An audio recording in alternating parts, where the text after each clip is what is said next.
Hello everyone, welcome to Writing 3DP. I'm Kelsey. Today, let's check out the printing process of the wings. This kind of printers is designed for the business of our 3D printing service. Due to the huge amount of printing, simple and convenient maintenance, and fast printing speed are its advantages.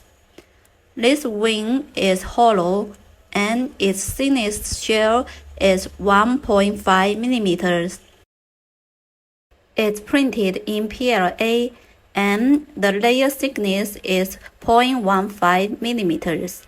Let's check out the printing result in my next video. We're a professional manufacturer of 3D printers, and we offer high-quality 3D printing service. See you next time!